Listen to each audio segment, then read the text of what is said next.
দক্ষিণবঙ্গে ঝড় বৃষ্টি এবং গত দুদিনের ঝড় বৃষ্টিতে আমরা দেখেছি মনোরম আবহাওয়া, তাপমাত্রা কিছুটা কমেছে, আবহাওয়া হালকা শীতের আমেজ রয়েছে, আজ থেকে দক্ষিণবঙ্গে দুর্যোগ কমবে। কথা বলবো প্রতিনিধি বিশ্বজিৎ রয়েছেন সঙ্গে। বিশ্বজিৎ, যে মনোরম আবহাওয়া রয়েছে, হালকা শীতের আমেজ রয়েছে, সেটা তাহলে আর আগামীতে পাওয়ার আশা নেই? একদমই নয়, কারণ এই ঝড় বৃষ্টির কারণেই অনেকটা তাপমাত্রা নেমে গেছে।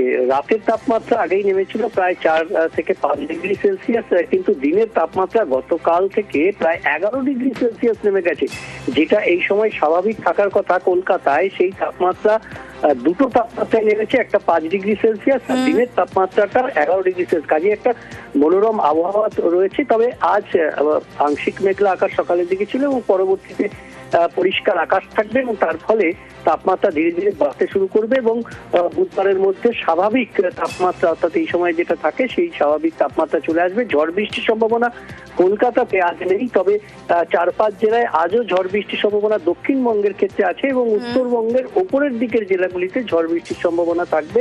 উত্তরবঙ্গে 40 থেকে 50 কিলোমিটার গতিবেগে দার্জিলিং, কালিম্পং, আলিপুরদুয়ার, কোচবিহার, জলপাইগুড়ি জেলাতে এই ঝড় বৃষ্টির সম্ভাবনা থাকবে এবং উত্তর দিনাজপুরে মঙ্গলবার ঝড় বৃষ্টির সম্ভাবনা থাকবে। তবে দক্ষিণবঙ্গের ক্ষেত্রে আজ ঝড় বৃষ্টির সম্ভাবনা থাকবে কিছুটা, 30 থেকে 40 কিলোমিটার গতিবেগে দমকা ঝোড়ো হওয়ার সঙ্গে বজ্রবিদ্যুৎ সহ হালকা মাঝারি বৃষ্টি থাকবে ঝাড়গ্রাম, পূর্ব পশ্চিম মেদিনীপুর এবং উত্তর দক্ষিণ 24 পরগনার কিছু অংশে।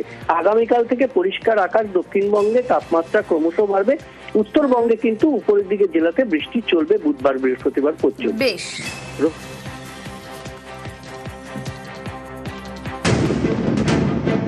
ডুয়ার্সের প্রধানত দুই জেলা, জলপাইগুড়ি আর আলিপুরদুয়ার।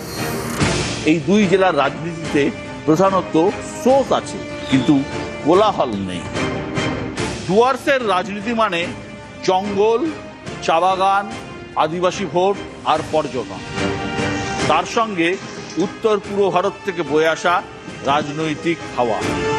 ভোটের ভবিষ্যৎ আজ রাত 10টা।